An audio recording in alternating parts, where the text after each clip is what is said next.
قالت صحيفة لو باريزيان الفرنسية وشبكة ESPN الرياضية الليلة الماضية إن قائد منتخب فرنسا الأول لكرة القدم كيليان إمبابي سينضم إلى ريال مدريد الإسباني عندما ينتهي عقده الحالي مع ناديه باريس سان جيرمان بطل فرنسا في نهاية الموسم الحالي. وقال مبابي البالغ من العمر 25 عاماً في العام الماضي إنه لن يجدد عقده مع نادي العاصمة الفرنسية عند انتهائه في آخر موسم 2023 إلى 2024 ما يسمح له بالانتقال لفريق آخر مجاناً.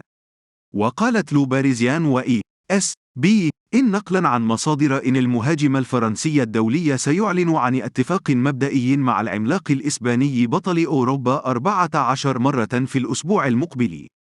وقالت تقارير إعلامية في سبتمبر الماضي إن مبابي وافق على التنازل عن مكافأة الولاء لباريس سان جيرمان التي تصل قيمتها إلى 107.84 مليون دولار مقابل السماح له بمغادرة النادي كلاعب حر.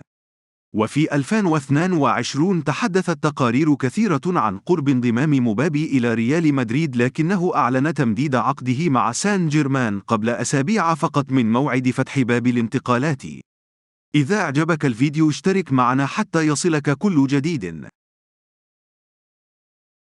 قالت صحيفة لو باريزيان الفرنسية وشبكة ESPN الرياضية الليلة الماضية إن قائد منتخب فرنسا الأول لكرة القدم كيليان إمبابي سينضم إلى ريال مدريد الإسباني عندما ينتهي عقده الحالي مع ناديه باريس سان جيرمان بطل فرنسا في نهاية الموسم الحالي. وقال مبابي البالغ من العمر 25 عاماً في العام الماضي إنه لن يجدد عقده مع نادي العاصمة الفرنسية عند انتهائه في آخر موسم 2023 إلى 2024 ما يسمح له بالانتقال لفريق آخر مجاناً.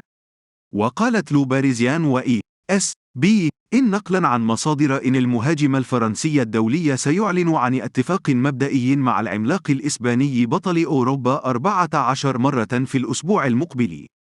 وقالت تقارير إعلامية في سبتمبر الماضي إن مبابي وافق على التنازل عن مكافأة الولاء لباريس سان جيرمان التي تصل قيمتها إلى 107.84 مليون دولار مقابل السماح له بمغادرة النادي كلاعب حر. وفي 2022 تحدثت تقارير كثيرة عن قرب انضمام مبابي إلى ريال مدريد، لكنه أعلن تمديد عقده مع سان جيرمان قبل أسابيع فقط من موعد فتح باب الانتقالات. إذا أعجبك الفيديو اشترك معنا حتى يصلك كل جديد.